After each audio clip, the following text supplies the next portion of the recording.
Advance booking లో కలిగి 2898 cinema దుమ్ము రేపుతోంది. టికెట్లు క్షణాల్లోనే అమ్ముడవుతున్నాయి. ప్రభాస్ సినిమాకి బుకింగ్స్ విషయంలో ఎప్పుడూ డోకా లేదు. కానీ ఈ సినిమాకి అంతకు మించి బజ్ ఉండడం విశేషం. ఇక తాజాగా కల్కి మేకర్స్ ప్రభాస్, దీపికా పదుకొనే, కమల్ హాసన్, అమితాబ్ బచ్చన్, నిర్మాతలు స్వప్న దత్, ప్రియాంక దత్తల ప్రత్యేక ఇంటర్వ్యూను విడుదల చేశారు. ఇందులో సినిమా గురించి ఇంట్రెస్టింగ్ విషయాలను అందరూ చర్చించారు. అయితే ఇంటర్వ్యూలో ప్రభాస్ అభిమానులకి బిగ్ క్షమాపణలు చెప్పడం అందరినీ ఆశ్చర్యపరిచింది. ఈ ఇంటర్వ్యూలో అమితాబ్ బచ్చన్ ప్రభాస్ అభిమానులకి సారీ చెప్పారు. నాగి ప్రాజెక్ట్ గురించి మాట్లాడడానికి నా దగ్గరికి వచ్చినప్పుడు నా పాత్ర ఎలా ఉండబోతోంది, ప్రభాస్ క్యారెక్టర్ ఎలా ఉంటుందని చూపించేందుకు కొన్ని ఫొటోస్ చూపించారు.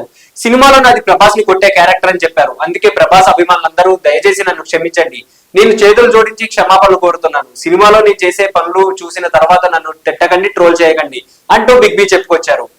ఈ మాటలకి ప్రభాస్ నవ్వుతూ, అయ్యో సార్, వాళ్ళంతా మీ ఫ్యాన్స్ కూడా అంటూ చెప్పుకొచ్చారు. కల్కిలో బిగ్ బి ప్రభాస్ మధ్య జరిగే యాక్షన్ సీక్వెన్స్లు వేరే లెవెల్లో ఉంటాయని తెలుస్తోంది. ఇప్పటికే రిలీజ్ చేసిన 2 ట్రైలర్ లో వీళ్ళ మధ్య ఫైట్ సీన్లు చూసి ఆడియన్స్ ఫిదా అయిపోయారు. ట్రైలర్ లోనే ఇలా ఉంటే సినిమాలో ఇక ఏ రేంజ్ లో యాక్షన్ ఉంటుందోనని అభిమానులు ఎదురు చూస్తున్నారు. ఇక కల్కి టికెట్ రేట్లు పెంచుకునేందుకు తెలంగాణ ప్రభుత్వం ఇటీవల అనుమతినిచ్చింది. సినిమా రిలీజ్ రోజు నుంచి 8 రోజుల పాటు ఈ టికెట్ రేట్లు పెంపనికి వెసులుబాటు కల్పించింది. అలానే అదనపు షోలకి కూడా అనుమతినిస్తూ నిర్ణయం తీసుకుంది. దీంతో ప్రభాస్ ఫ్యాన్స్ ఫుల్ ఖుషీగా ఉన్నారు. అయితే ఆంధ్రప్రదేశ్ లో మాత్రం ఇంకా దీనిపై నిర్ణయం తీసుకోలేదు. కానీ అతి త్వరలోనే టికెట్ రేట్లు పెంపనీకి ఏపీ సర్కార్ కూడా నిర్ణయం తీసుకునే అవకాశం ఉంది.